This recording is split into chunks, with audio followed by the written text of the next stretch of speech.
All right, this is going to be on Russia. Capital of Russia is Moscow. Moscow, or Russia, has a red, white, and blue flag, much like the United States, or actually, I guess more like France's and the Netherlands with just the simple bars. Russia is the largest country in the world in terms of area, although not nearly the largest in terms of people, although they do have a good number of people. Russia is one of those few countries that spans two continents, kind of like a Turkey and maybe Egypt. So this portion, if you look at the map down here, let me get a marker out. This portion is considered Europe, and this portion of Russia is considered Asia. And the dividing line, which we will talk about later, is right here, and it's the Ural Mountains. Russia was influenced by multiple civilizations, which kind of explains why even the European portion of Russia is a bit different than the rest of Western Europe. Yeah, Russia was influenced by the Byzantine Empire, which was centered around Turkey, the Mongols, which came from Asia, and then other Asian kingdoms. And then, only when we get to some of the later czars after they throw off the Mongols, do they have some influence from Western Europe, which would explain then why they are a bit more behind in terms of governmental systems. They had feudalism, more or less, into World War I, when the rest of Europe didn't. They also had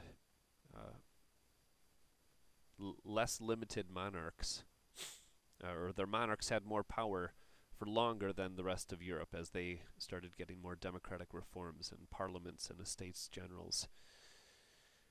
So yeah, Russia's just a bit different than the rest of, especially Western Europe. After they gained their independence from the Mongols, then they were ruled by leaders called czars, which is the Russian term for Caesar. And they were kind of looking back to the glorious Roman Empire.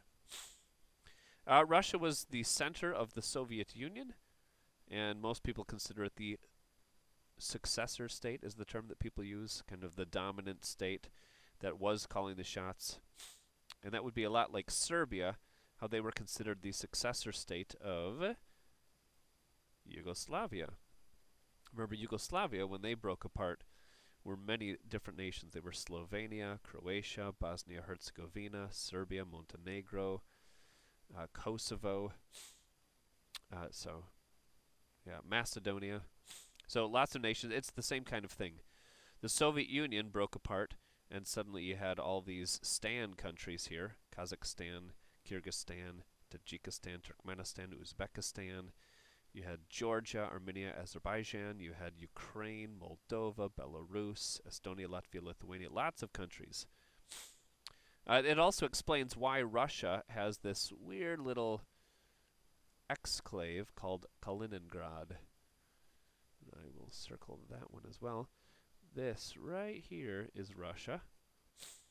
And it makes sense if you factor in that they used to include the three Baltic states. And remember, Belarus literally translates to White Russia. Russia is divided into states that they call oblasts. So remember, Canada has provinces, Switzerland has cantons, and in this case, Russia has oblasts. Moving on. Russia, after they ceased to be communist in 1991, they privatized their nationalized or government-owned businesses, with the exception of energy and defense. Those are still controlled by the Russian government. But this privatization was done rather poorly. And remember, we looked at that a bit in Eastern Europe as well, that some nations did a better job than others. They did a pretty poor job. They just kind of decided to auction it off, and they didn't announce it very clearly, and not many people had the kind of money to buy it. So there were a few individuals that were able to buy these government-owned businesses for very, very low prices, or even in some cases of really blatant corruption. They got the businesses for free. This created then what people call a Russian oligarchy. Oligarchy is a rule by the few, and technically they don't rule, but when you look at it more practically speaking, if they own all of the businesses, if they own the nation's petroleum and natural gas and diamonds and all the other wealthy resources that Russia has, that's a whole lot of power for people to have. And here you can see with the financial crisis of 2008, a number of these oligarchs were living beyond their means, even with the crazy amount of money. So this guy, I'm not going to get into the debt, but he owned 25% of a nickel company, and it's the world's biggest nickel producer. And we're not talking the coins, we're talking the element nickel, which is very useful in many different industries. Here, this guy, he had the Ural Mountain iron ore and coal mines. That's a big chunk of Russia's iron ore and coal, and he owned them. This oligarch here, he had about 30% share in Norilsk nickel. So the same company here. So this guy owns 25% of the company. He owns about 30%. And he also had a big stake in a gold company, meaning he owned a big portion of that. Here, this guy owned 44% of a cell phone company, so telecommunications in Russia. Here, this guy owned aluminum mining assets in Russia, and they both had these are all billionaires, or at least were. I don't know if they lost all their fortune. But this is part of the frustration in Russia, that even after gaining their independence, and this is why they don't look a whole lot like the United States, and why there's still more blatant corruption than we have in the United States. Another thing worth talking about with Russia breaking apart is in 1991, when some of these nations, let me go back to the map, when the Baltic states, Estonia, Latvia, and Lithuania, and Belarus, and Ukraine, and Moldova, and Georgia, Armenia, Azerbaijan, when they all started gaining their independence, there was a minority group, Chechens, in a state called Chechnya that said, well, we want independence too. And that was in 1991, the same year that everyone else broke away. But Russia said, no, we want to control you. And so this led to two separate wars. And initially, public support was pretty sympathetic to the Chechens and viewed Russia as being the bad guys. But people feeling sorry for you doesn't get results. And so the Chechens, as they grew more and more desperate to try to gain independence, they resorted to acts of terrorism, somewhat like the IRA in Ireland. They took hostages. They even like school children. They took schools as hostages and started killing people. And they kind of lost a lot of sympathy then. But this is not a done thing. They are still part of Russia, but there's still some bitterness and resentment, and a desire among some, at least, for independence. Victory Day, that is on May 9th. Some people call it May Day in Russia. It's a holiday that celebrates the surrender of Germany in World War II. And so they have big parades and display their military might in the Red Square. Russia, as I was saying earlier when talking about the oligarchs, is extremely rich in raw materials. Here are some of the big companies when it comes to petroleum and natural gas. Rosneft, Gazprom, Lukoil. Here's an oil rig in the water. They are number one in the world when it comes to oil production, the amount of oil produced. They are the second largest producer of natural gas in the world. And when it comes to just the amount of crude oil that they know that they have, they are ranked 8th in the world. And these are the numbers last time that I checked. They're also a mega exporter of steel and aluminum. They produce huge amounts and are important suppliers throughout the world. They have diamonds and gold and a whole bunch of other raw materials. So very, very wealthy nation in that regard. But again, that wealth is concentrated in the hands of a small group of people. Here's another example. This is the Mir Diamond Mine. It's one of the deepest holes in the world, over 1,700 feet deep. I was reading an account about someone. You can kind of make out here there's like a spiral. You may ask, how do they get down in the pit? Well, they have to take trucks. And it takes 2 hours to drive out of the pit. You're just circling and circling and circling and slowly getting out, and it takes 2 hours of driving like that to get out. But this has been a very worthwhile endeavor for them. They've produced $17 billion worth of diamonds from this mine alone. Russia, it has the 6th largest GDP in the world. Last I checked, it was about $2.5 trillion of wealth that their nation produced every year. They don't use the dollar or the British pound. They have their own money system, and it's called the ruble. So this is 1,000 rubles. And you can see a picture of St. Basil's Cathedral from the red square there.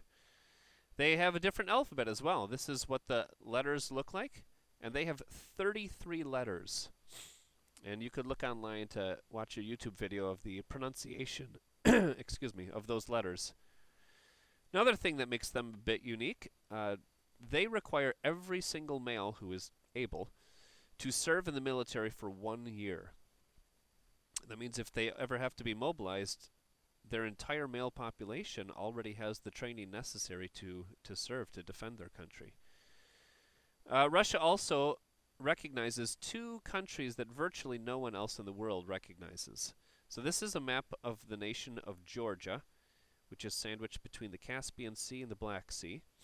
Russia is just above it, and Russia and Georgia don't always get along. And so when 2 regions of Georgia, Abkhazia and South Ossetia, broke off or said that they were breaking off, declared their independence from Georgia, Georgia said, no, you can't. And Russia said, well, we think they can. They are separate nations.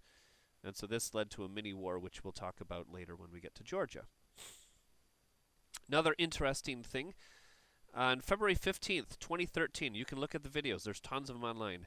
A meteor, this is a still shot of that, a meteor struck Russia, and it smashed, and it was so big, so dramatic, it turned kind of a darker sky very, very bright, like the middle of the day, smashed into the ground and shattered windows nearby. 1,000 people were injured. No deaths, I don't believe, were connected to that striking, but it was pretty dramatic. Some geographic features of Russia. Lake Baikal contains 20% of the world's non-frozen fresh water. So think about that. All of the fresh water, so that's the Mississippi River, the Amazon, the Nile, that's fresh water.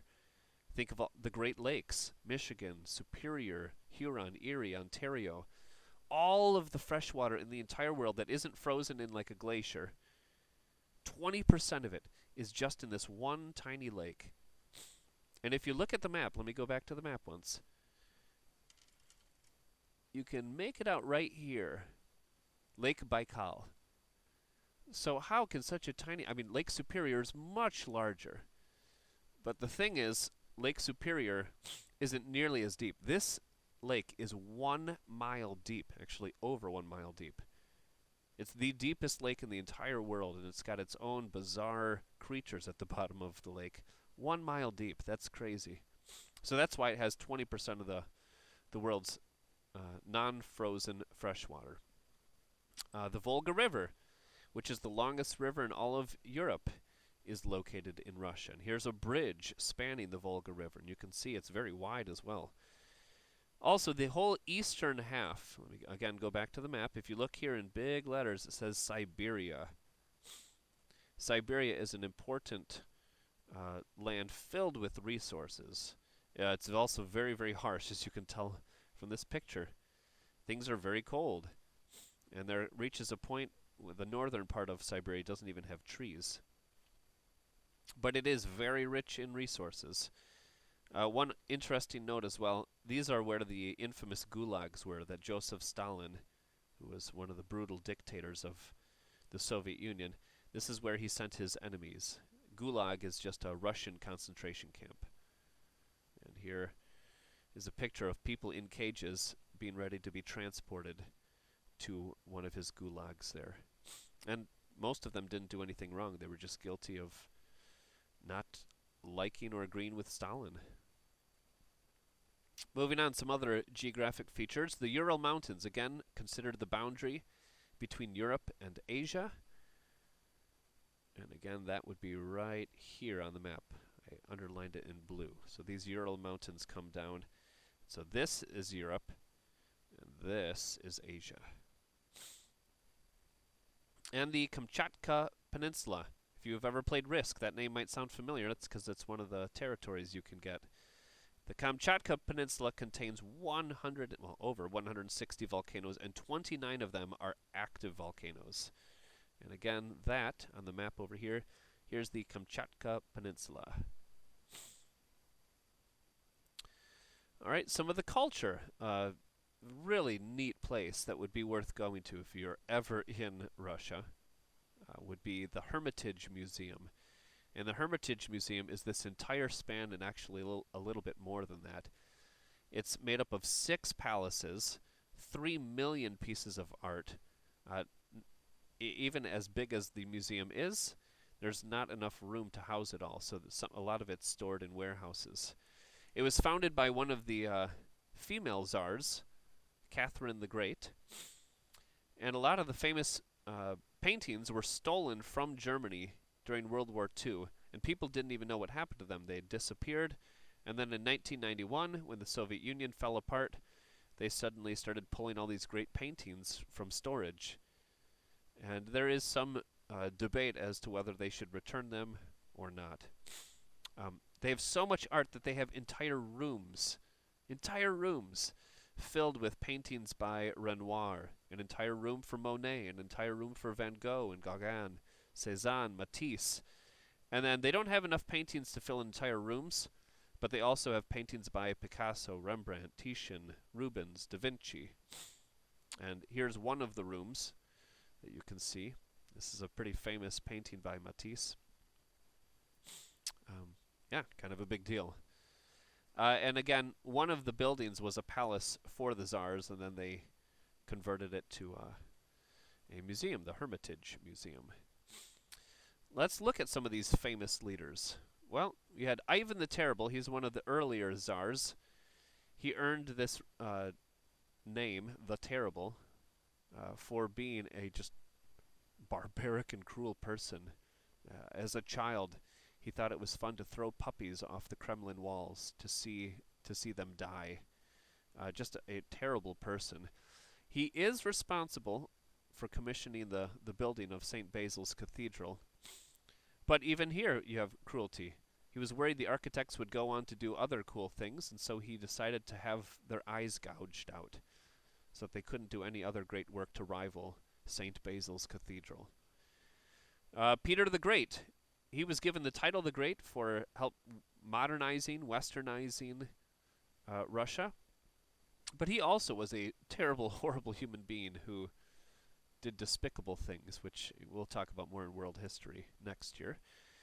Catherine the Great, same thing. Helped expand Russia, got some warm water ports, emphasized education, helped westernize, started the Hermitage Museum. But she, too, was a terrible, immoral person. And we'll talk more about her in world history. So you had a number of czars ruling, and then the last czar, Nicholas II here, was overthrown in the Bolshevik Revolution, which was led by Vladimir Lenin, and he and his family was executed. And this led to a legend of Anastasia, which they turned into a movie a while back. But the legend was that they couldn't find a grave for Anastasia, so there was a theory going around that she had been pulled away, that she had escaped and was living maybe in France, maybe in New York City.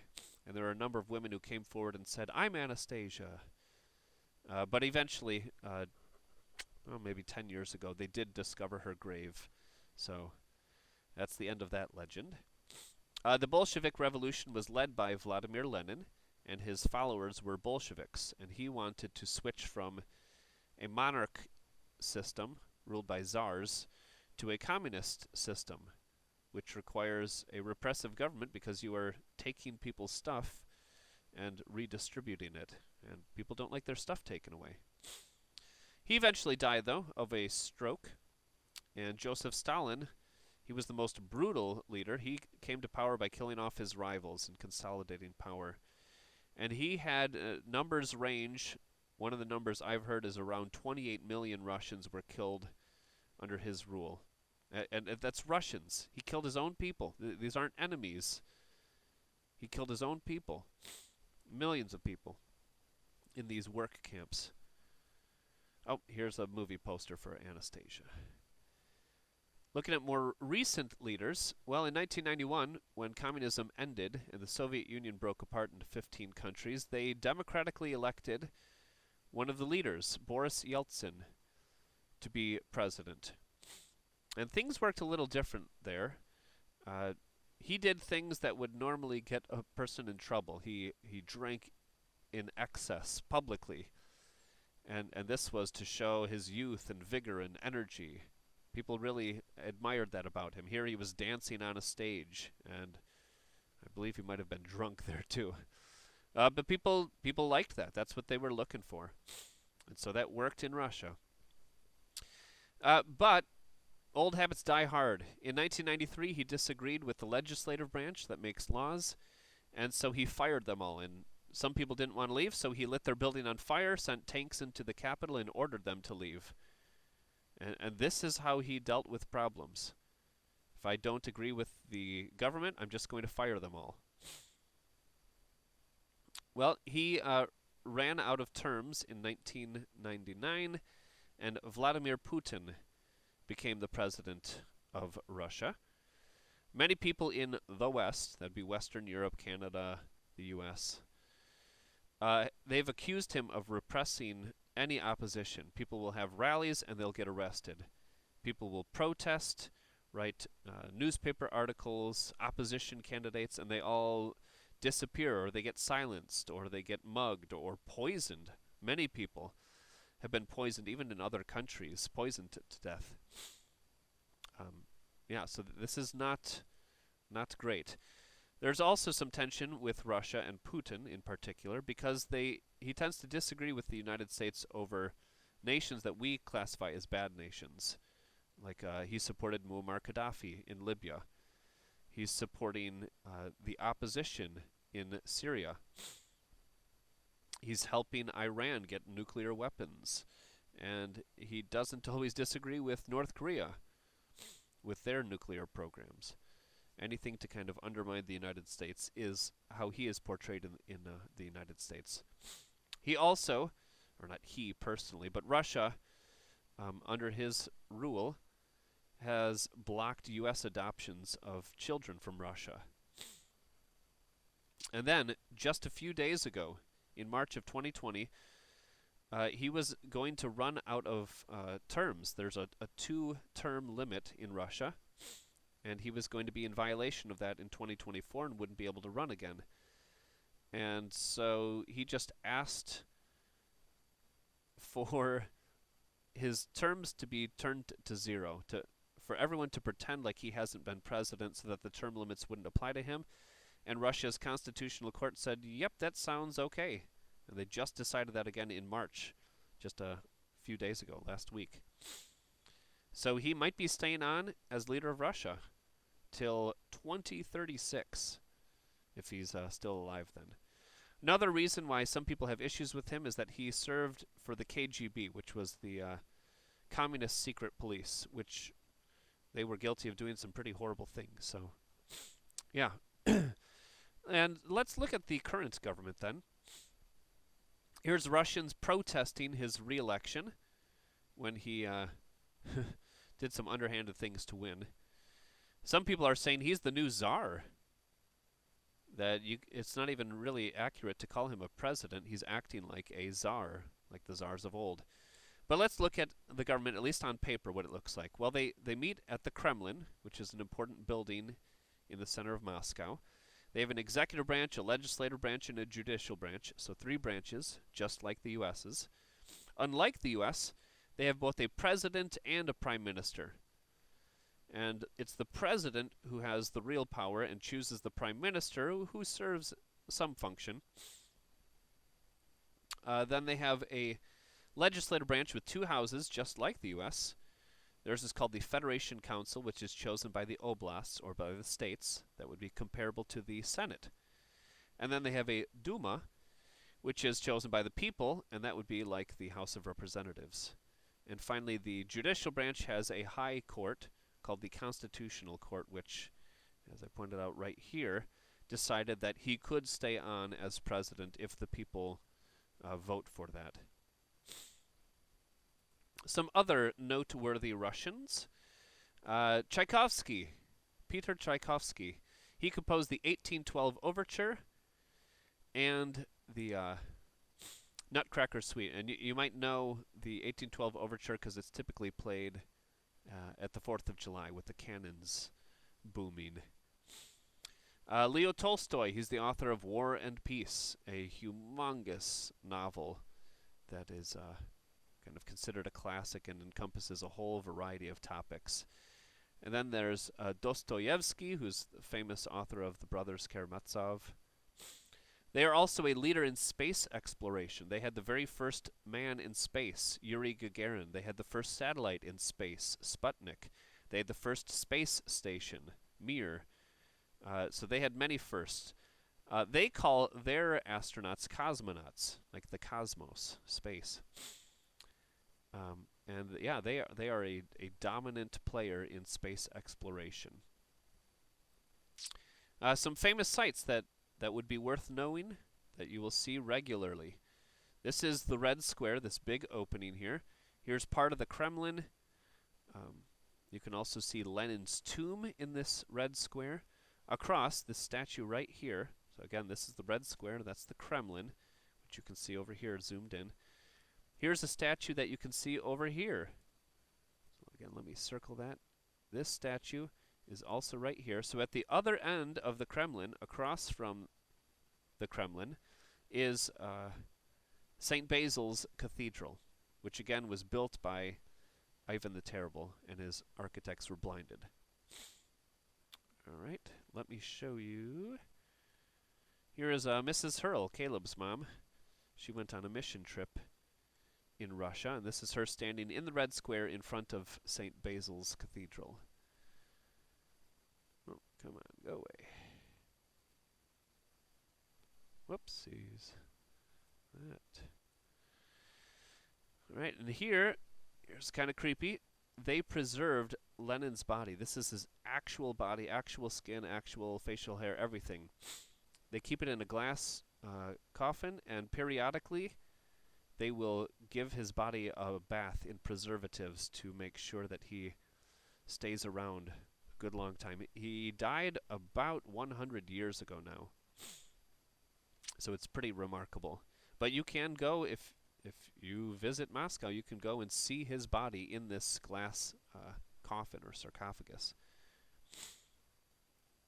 Here's an aerial view of the Kremlin and the whole Red Square. You can see again St. Basil's Cathedral, the Red Square here, and part of the Kremlin complex. Another famous site is the Trans-Siberian Railroad, and it's a bit hard to make out on this map, so I will draw a blue line. But this is the longest railroad line in the world, and it stretches all the way from Vladivostok, Russia, and it curves up here and goes through, right past Lake Baikal, all the way over to Moscow. Longest railroad in the world. And every so often, the railroad will break as the ground shifts when things thaw and refreeze. So they have to repair it and make repairs, but really incredible marvel to have built all of that. Some trademarks, some things that you would see and immediately think of Russia. So here are some of them. Matryoshka dolls. Some people call them nesting dolls. It's a bit easier maybe to say or remember.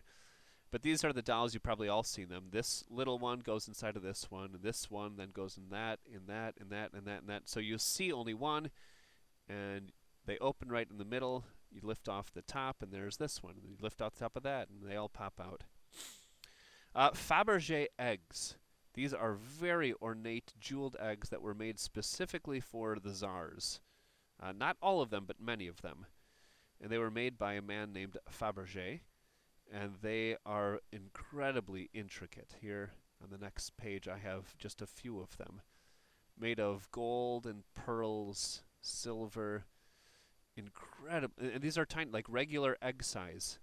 And they had a little cart inside of this is the coronation egg for one of the czars, and this was another coronation egg for I think Tsar Alexander. Very very beautiful, ornate. You know, this has a working clock and a rooster that pops out, and yeah, crazy. And how much do they cost? Well, here was one that sold for $18.5 million, which is pretty impressive. All right. Also, this may seem a bit unusual, but one of the drinks that is commonly associated with Russia would be vodka, which is a clear alcohol, a very hard alcohol. And finally, the game of chess. Uh, some of the greatest chess masters in the world come from Russia. And so they're famous for studying the game and producing really geniuses like Garry Kasparov.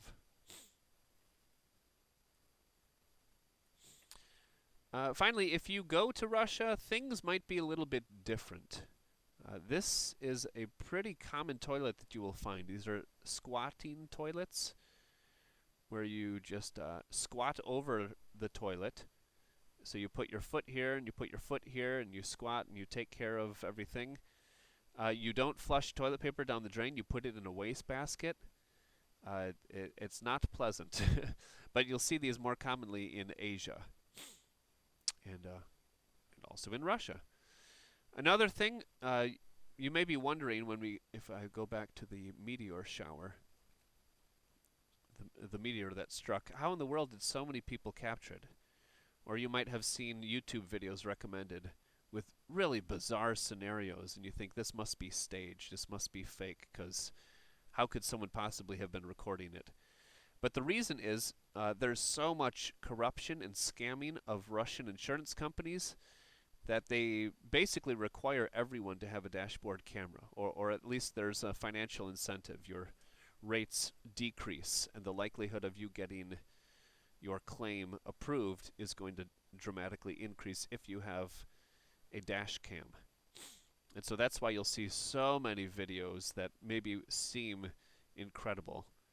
So you can watch mobsters doing things, or you'll actually see in many of the videos people committing fraud, where they'll walk into the street and have you brush them so that they can sue you or make a claim to their insurance company.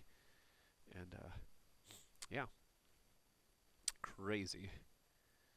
And I think we'll stop there.